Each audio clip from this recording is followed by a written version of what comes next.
Hello, good afternoon, and welcome to the Daily Ramble here on claret&booze. My name's Gary. Very upbeat ramble today for you.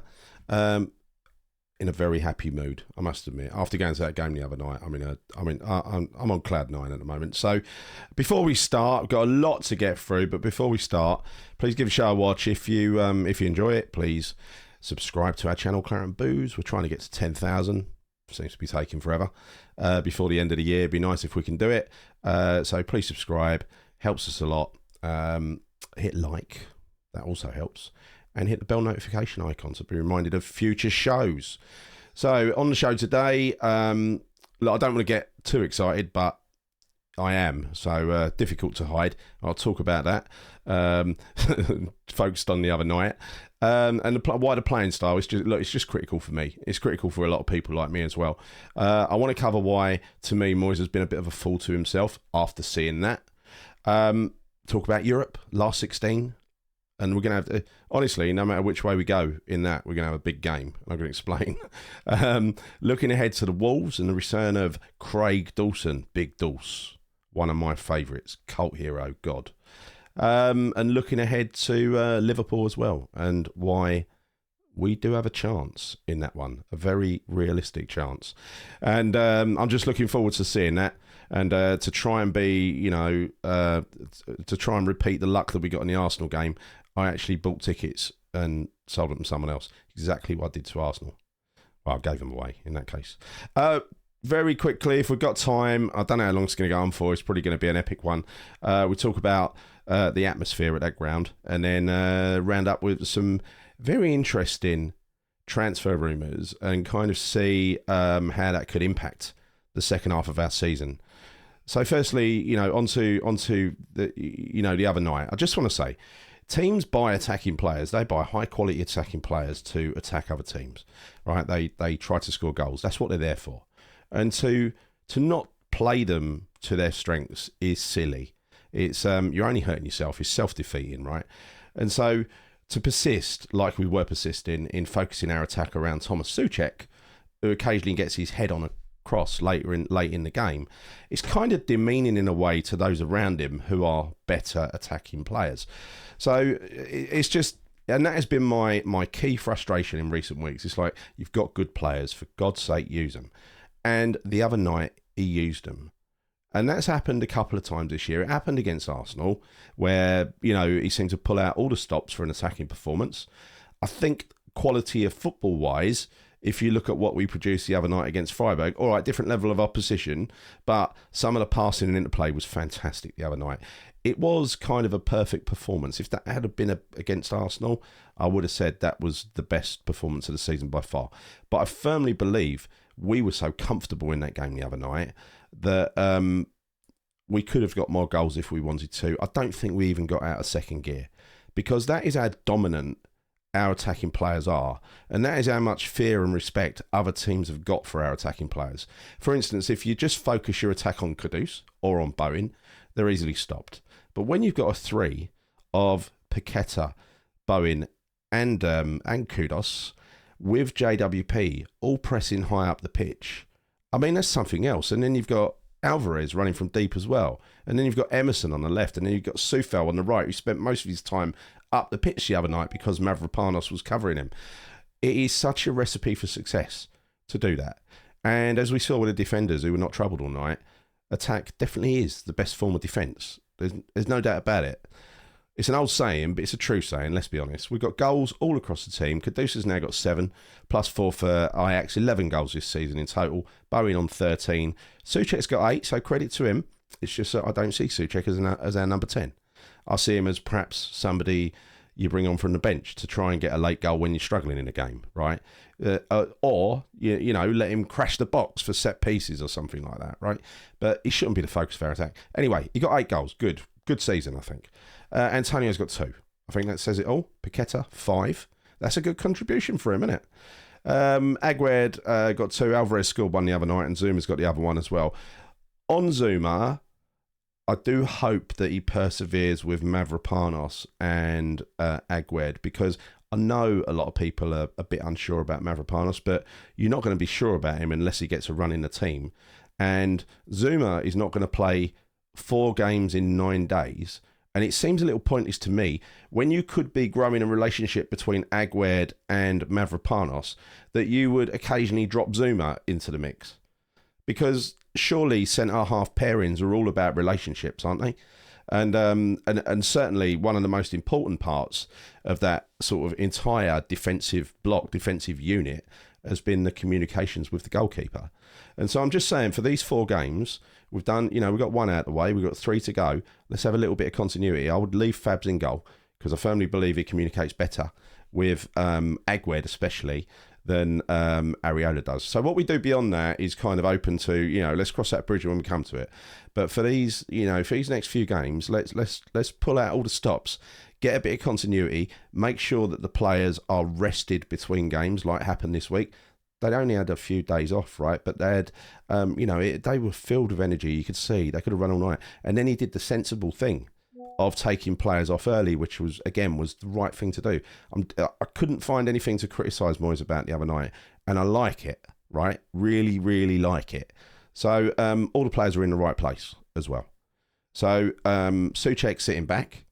Souček's a limited footballer. That's why he shouldn't be playing up the pitch or in the middle of the pitch, right? Because he comes up against a passing team. He does what he did against Fulham last week, which just chased shadows all the game. The only result of that is going to be Souček knackered. So he's never going to hit his sort of peak performance. He's going to be knackered going into every game. And it's just that defensive style. I think if we play on the front foot, it can, it helps you to consume less energy than if you're chasing shadows and hunting down the team that you've just given the ball to constantly, right? That's common sense to me, because I don't reckon, after watching that game firsthand the other night, even the players that came off, they still look fresh. They still look like they had plenty in the tank. Kudus at the end didn't look tired at all. Now, you've seen him in recent games, right? Recent games, Kudus and Paqueta look knackered. They look fucked.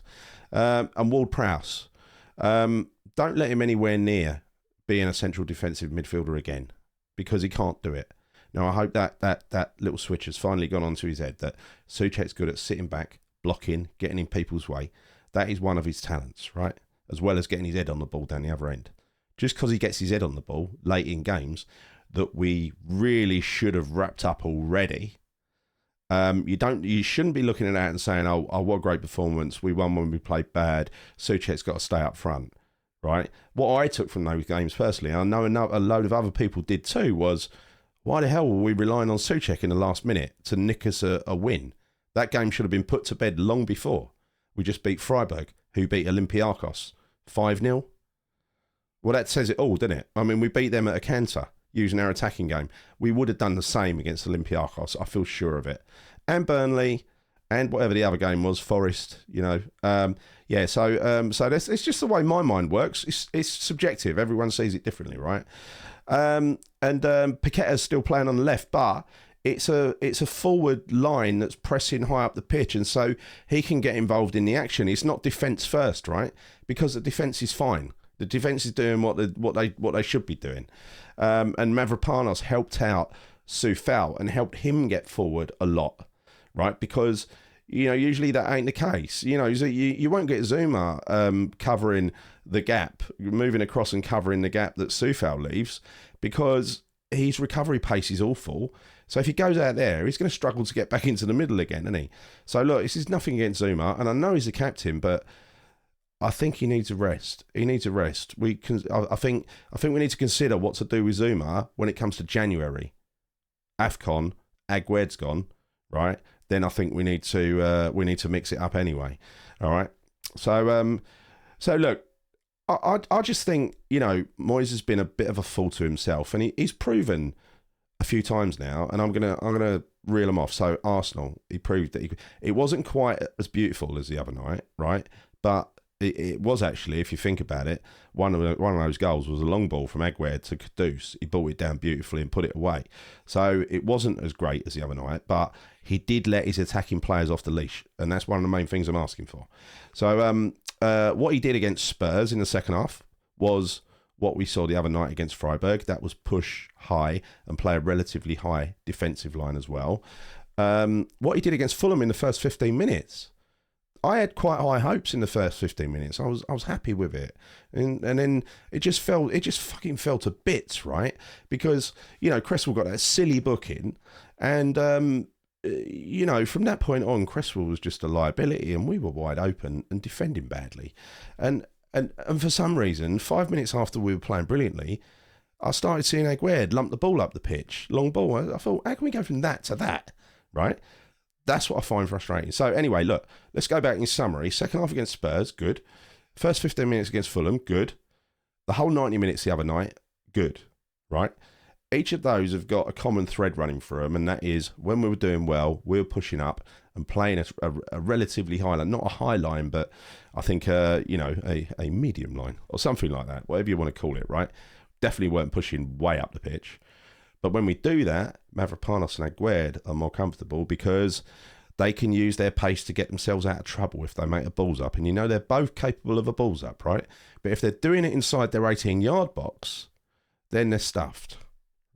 So look, I am absolutely delighted and hoping and praying that that David Moyes has now he's either done this for a process of elimination,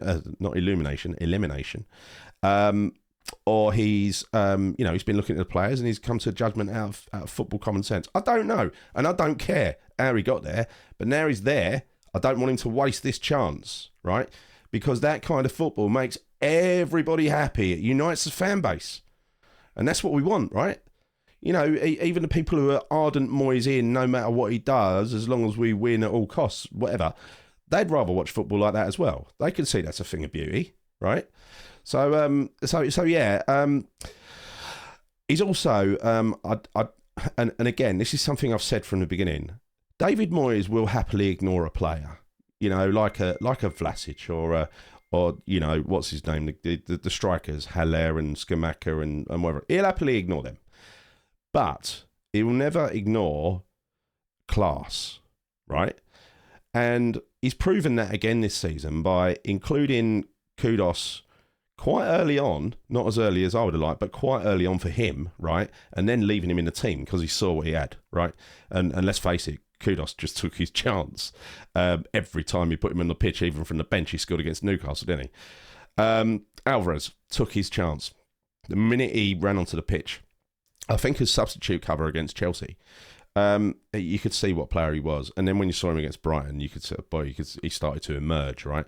Now, I know he's had a bit of a checkered time, but what we have there is the Declan Rice replacement. That is the guy who can not only do the central defensive midfield very well, and we look very weak without him, but he can also, as you saw the other night, carry the ball forward and find Kudus. They've got a very good relationship, right? And so what I'm saying is Moyes, he's already proven it with Paqueta, because even when Paqueta had a ropey start, he stuck with him, right? And eventually found the right position for him. But Alvarez, Paqueta, Kudus, they are, they're first team regulars now, first names on the team sheet, and that is exactly how it should be. And so that is a credit to Moyes, because he's not so ignorant that he will ignore kind of, perfectly wrapped presence in front of him, because that's effectively what they are. Just leaves me thinking though, what the bloody hell could have happened had Moyes and Steiten just got on and hit it off? And Moyes accepted that he had a director of football and just fucking worked with him, because this guy's capable of taking his jet somewhere and bringing him back brilliant tools to work with. Why would he push back against that? I just don't get it. It doesn't make sense to me. Even if he's got a big ego, fucking hell, you don't look a gift horse in the mouth, do you? Anyway, look, enough about that. Let's talk about Europe last 16. We're going to have some fantastic nights of football. And, assuming we get through a round or two, but I think this is going to start in the last 16, right? The other teams, let's just reel them off. Brighton, don't want to get them. Rangers, Atalanta. I don't think we can play the English teams in the first bit, right? I think that comes from, I think we can reach them in the semi-final or the quarter-final, who knows? Anyway, Brighton, Rangers, Atalanta, Liverpool, Villarreal, Galatasaray, Lens, Benfica, Feyenoord, Bayer Leverkusen, Milan, Marseille, Sporting Lisbon, Roma, Rennes, Shakhtar Donetsk. That is a hell of a list of teams, isn't it? This is a tough competition. But as we saw last time, when they do those eliminations with the elimination round to go into the last 16, the Champions League teams often fall at that stage, right? Because they're a bit downbeat for being kicked out of the... It was only Seville who kind of looked for it every year, and they haven't dropped down this year. But pick out a couple of those teams, by Leverkusen, we know how good they are. And they're storming the German league, right? We don't want to play them. Liverpool, yeah, we don't want to play them either, not at this stage. Liverpool's priority, I'll come to that later, is the league, right? Thank God. But... and so I'm hoping that Liverpool get one of these tough teams, early on, and get knocked out. Same with Brighton. I don't think Liverpool and Leverkusen aside, there's any team in there that we have to be really worried about, as in we can't beat them, right? And again, when we talk about the transfer rumours in a minute, I'm going to tell you why that is. All right, so. Nobody's better than us on their night, apart from a couple of exceptions. If Liverpool and Leverkusen drew us and they played to their full potential, then I think we'd have a bit of trouble, let's be honest. But one round at a time. Don't worry about it. Don't worry about who's left in the competition. Who cares? By the quarter-final, half of them would be gone. By the semi-final, half of them would be gone. And look, we can dream, right? We can dream. Dream of Dublin. Tomorrow... Looking ahead to the Wolves game and the return of Craig Dawson, the legend that is Craig Dawson. I listened to Hammer's chat earlier, Gio talking to Wolves fans. It was really interesting, actually. I mean, firstly, they're missing Neto tomorrow. They've got bad away form, and Gary O'Neill's doing pretty well. That's the message, right? So they're beatable. They're there for the taking. But on the subject of Craig Dawson, Gio asked, how he was received by Wolves. And it was fantastic what the guy said. He said, he heard West Ham. He read West Ham kicking off on Twitter, all over social media and stuff, about losing Dawson. And they thought, oh, hang on, we might be getting a bargain here. And that's what they got, right? He described their 2-0 win over Man City early in the season. And he basically said Dawson had Haaland in his back pocket. And again, that on his day, Dawson's capable of that, right? I just hope that Dawson's feeling a little bit sentimental tomorrow, and makes a few balls ups, which he can do as well, right? He can, he can. If he's not quite on it, he can do it. So I wish him bad luck down his end, right? But my fantasy result on this is we win 4-1, we go 4-0 up, 3 minutes to go. They're kicking towards us in the Bobby Moore lower. Craig Dawson does this fucking outrageous diving header from a corner, plants it into our net, and then the West Ham fans cheer him on. That'd be what a send off that'd be for Big Dawson. Also, don't forget, he got a Conference League winners medal, much deserved for all of his efforts. His fucking outrageous efforts from the Europa campaign the year before. I will never forget that time when he won 3 tackles, one after the other, got up and. Oh, it's like he was fighting a war. And his headers, he's immense. I love the man.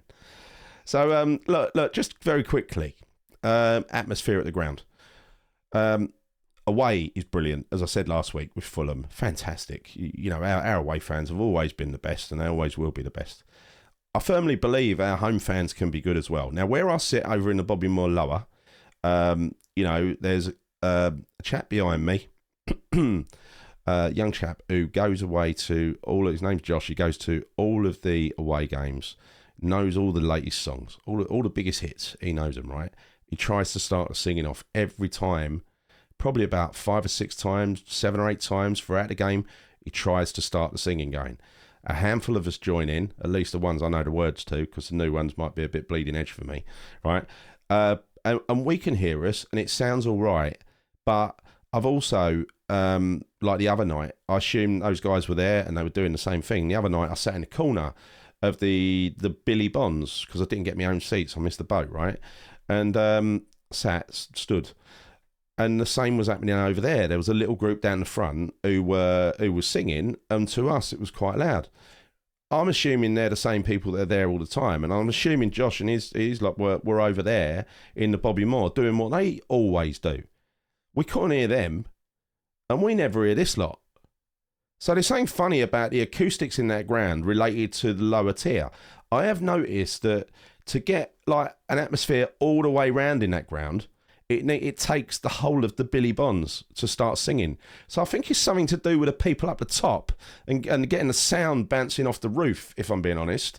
Because people do try, they do try, but it never catches on because no one bloody hears it.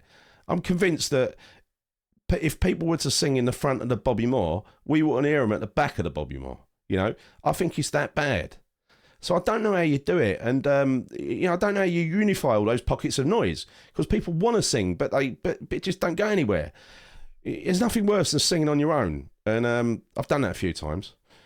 So I think Ryan on Fan TV this morning, because every channel's been talking about this, but he said, don't be a snob. Don't look at Arsenal and their I ain't going to recommend it, don't worry, and their little group of I think as Dan on there put it, 40-year-old saddos who are dressed in black, trying to be trying to be Italians. We don't want to do that. We don't want to go to that extreme, right? We don't want to go to that extreme, but we shouldn't be snobbish about the idea, not of having some guy like the Germans the other night with a fucking big megaphone orchestrating the crowd, or having words appear on the screen that I once saw in baseball in America. That's cheesy, right? That's cheesy. The ultras are cheesy. Drums are cheesy, right? But there must be something. There must be some idea, some way of knitting together those pockets or bringing together one big pocket. Don't call it fucking ultras. Call it, I don't know. Maybe you can call it a singing section.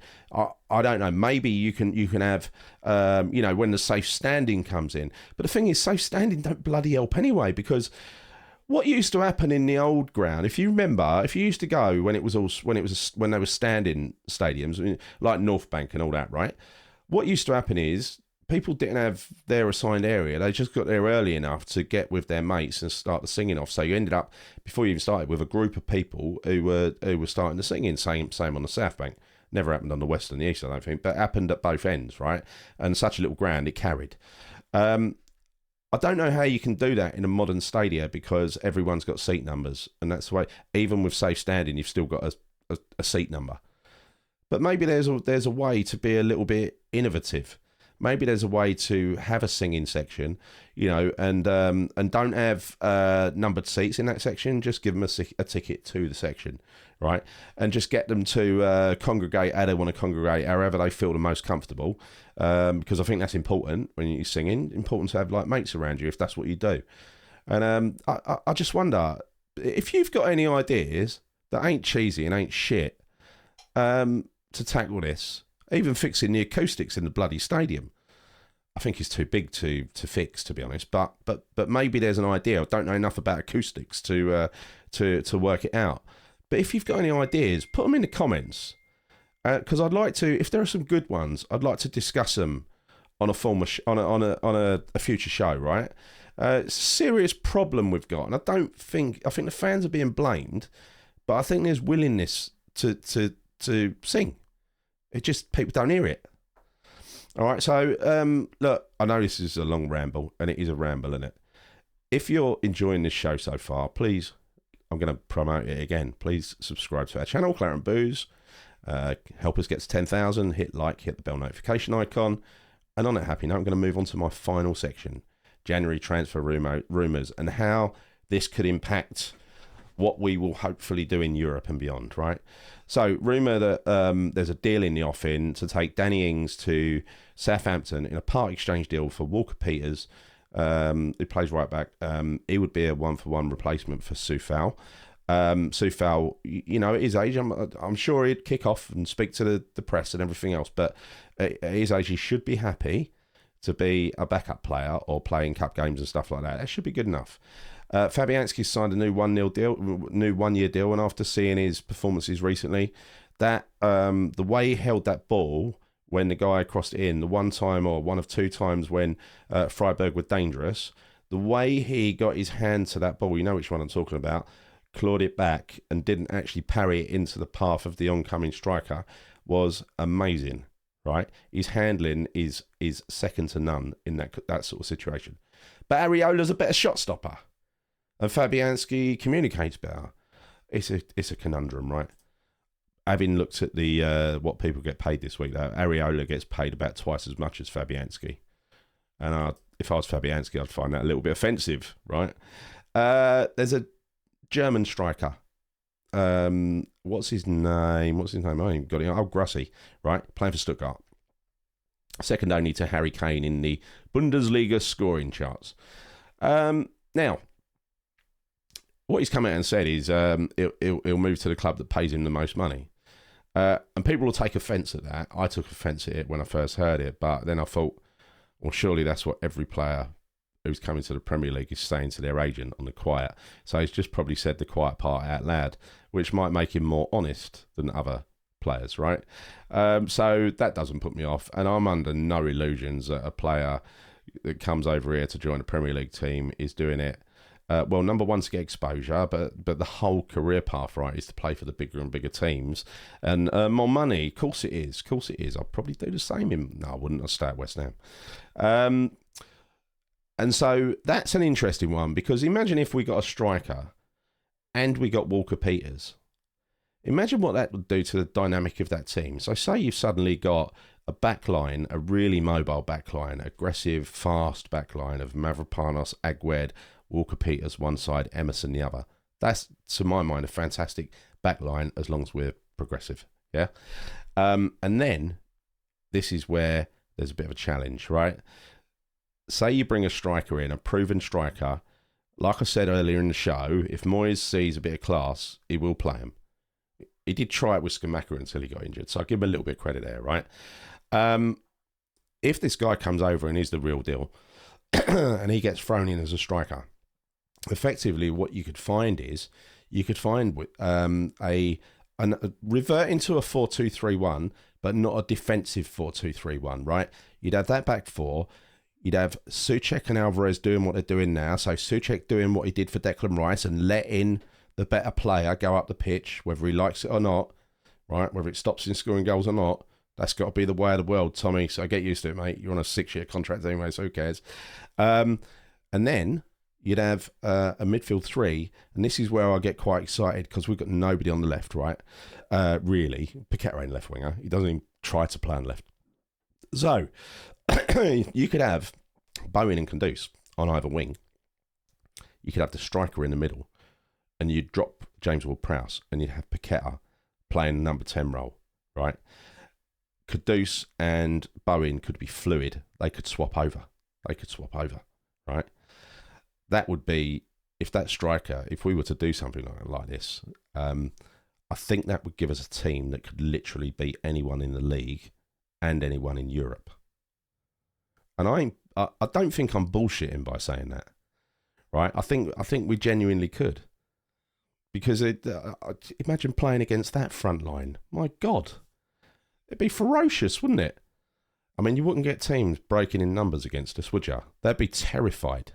They'd be terrified of what our break is going to do to them, right? So look, that could happen, and it's like a sort of like a wet dream, really, isn't it? Bit too much information, I guess. A few people who are probably outgoing will be Fornals, Kehrer. They're not used. Fornals only signed we got Fornals to sign a new deal so that we get a few million more for him, right? Kehrer is very much wanted in Germany, thank God. So again, to me, he hasn't had a good crack, but I ain't going to get into that, right? We're not using him, so let him go. He's earning a lot of money. I'm sure Tim can find someone else who's earning less money and gets a more regular spot in the side. I hope we can figure out the cover for Alvarez, because when he's missing, it's like we're missing Declan Rice. Is the heart and soul of the team at the moment, and he is that sort of player that's likely to accrue yellow cards and stuff like that. He does go, occasionally he's not available for selection for other reasons as well. We've got to be prepared for that. And I don't care how we do it, but we've got to cover it, right? So look, if we did that, if we imagine that team and we just carried on playing the way we're playing at the moment, it just makes me happy. But anyway, look, I didn't want to get too excited at the start of this show, but here I am at the end, getting myself all excited.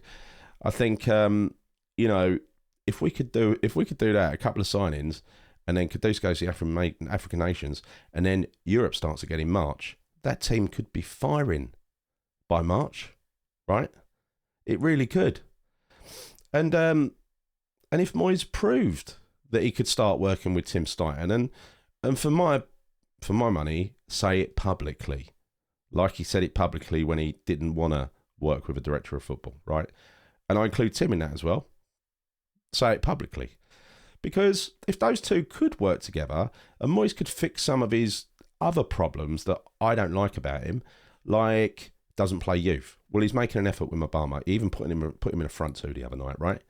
That's good. That's progress. The other boys, they can arguably wait until next season. Having said that, if we're safe in the league towards the end of the season, I'd like to see one or two of them get blooded, right? To give them some much needed experience ahead of next season. But if he embraces the best of that crop of youth, then that's my biggest problem with him. That and the style of football. They're my two biggest problems. So again, I'm not going to be demanding Moyes out if that happens. But honestly, I'm getting excited after a couple of games of football where I've seen his style of football change, right? However, I believe all this good stuff will happen? I think deep down, no, I don't, right? I just hope it does. It's hope, right? And I'm only basing it on recent games, right? So, and with my newfound hunger to watch the team, I've just got a couple of tickets to Arsenal on the 28th of December. So I'm really, really looking forward to that now. And given the state United are in as well, I don't think they're unbeatable as long as because you know what we do, we tend to play the badge rather than the team. If we play the team, we can beat that Man United side out of sight with these players. That's before we get a striker, right? And that's it from me. One more thing as well. It ain't just Moyes. It's whether the board decide to own up, say they've got some money, and give Tim Steidten permission to go and sign a couple of players in January, right? Because I'm still not convinced they will. I'm still convinced that Sullivan is just going to say, no, we ain't got any money. We don't want to breach FFP and all that. After we had all that money left over from the deck deal, and we tried to buy a player for like 40 or 50 million just at the end of the transfer window, and then we just got like another 7 million from the Europa League. Who are they kidding? We've got money. We've got money. And even if it's buying players that will fit the next manager, but David Moyes can use them, good, right? Good. So look, if you've enjoyed this show for the third time, that's how desperate we are, please subscribe to the channel. Doesn't cost anything. On YouTube, claret&booze, hit like and hit the bell notification icon. We will be back, me, Nick, John and Mickey, tomorrow night. I think we're going to try and start the show at 8 o'clock, but that's not been confirmed yet, because last week we did like 3.5 hours. We started at 9, didn't get off there till 12:30. When you're hosting these shows, you're wired when you come off. You can't get to sleep till like 2, half 2. So we're going to try and start it like an hour earlier, 8 o'clock, just in case it runs so late, because it screws us up the next day, right? But anyway, either way, we'll be back tomorrow night at some point, either 8 or 9, to be decided. In the meantime, enjoy the game tomorrow. I hope we can just put Wolves to the sword by going at them like we went to Freiburg. Pull a few of those players off, give them some rest, and then we have a lovely, happy, optimistic show tomorrow night. And that is the kind of show we like doing, believe it or not. All right? Anyway, see you soon. Come on, you irons.